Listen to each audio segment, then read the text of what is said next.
தலைப்பு: the photo drama of creation. சிருஷ்டிப்பின் புகைப்பட நாடகம். பக்கம் 92. ஆபத்து காலம். பிரெஞ்சு புரட்சி அடிப்படை. ரொட்டிக்காக நடந்த கலவரம். பிரெஞ்சு கலவர கும்பல் கொள்ளையிடுதல். சினத்தின் நாள். தானியேலின் தீர்க்க தரிசனத்தில் முன்னுரைக்கப்பட்ட ஒரே ஒரு காரியம் இன்னும் நிறைவேற வேண்டியிருக்கிறது. அது குறித்து யாதொரு ஜாதியாரும் தோன்றினது முதல் அக்காலம் மட்டும் உண்டாயிராத ஆபத்து காலம் வரும் என்று அவர் அறிவித்திருந்தார். இயேசுவும் இந்த தீர்க்க தரிசனத்தை உறுதி செய்து இனிமேலும் சம்பவியாததுமான என்ற வார்த்தையையும் சேர்த்து கூறினார்.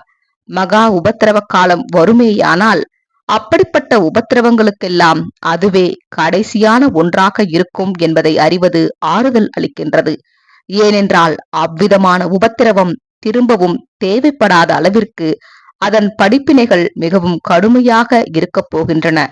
மேலும் வேதாகமத்தின்படி மனுக்குலத்தை ஆசிர்வதித்து பாவம் மற்றும் மரணத்திலிருந்து அவர்களை தூக்கி எடுக்கும் அவரது மாபெரும் வேலையை நிறைவேற்றுவதற்காக அந்த மகா உபத்திரவ காலத்தினுடைய சாம்பலின் மீது மேசியாவின் ராஜ்யம் முழு வல்லமையோடும் மகிமையோடும் நிறுவப்பட போகின்றது. கிறிஸ்து ஆட்சி செய்வார்.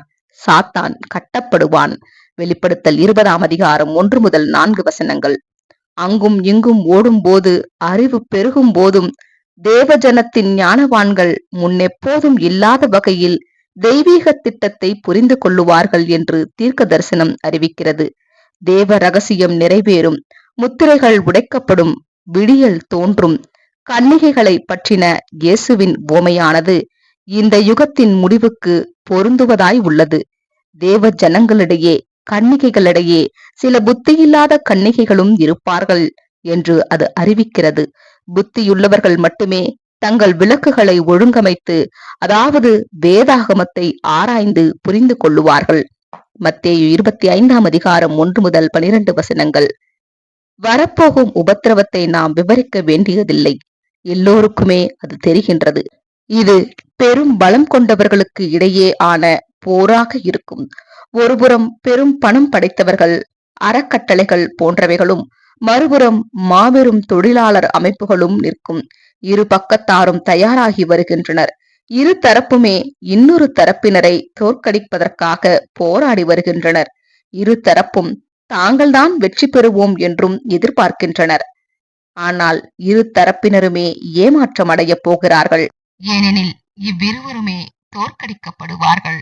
அதன் விளைவு மிகவும் பயங்கரமானதாக இருக்கும். அராஜகமும் முன்னெப்போதும் உண்டாயிராத ஆபத்து காலமுமாக இருக்கும் என்று வேதாகமம் முன்னறிவிக்கிறது. ஆபத்து காலத்தின் விவரங்களை நம்மால் அரைகுறையாக யூகிக்க முடியும். ஆனால் அது சமூக, பொருளாதார, அரசியல் மற்றும் மத அமைப்புகளை உள்ளடக்கியதாக இருக்கும் என்று வேத வாக்கியங்கள் குறிப்பிடுகின்றன.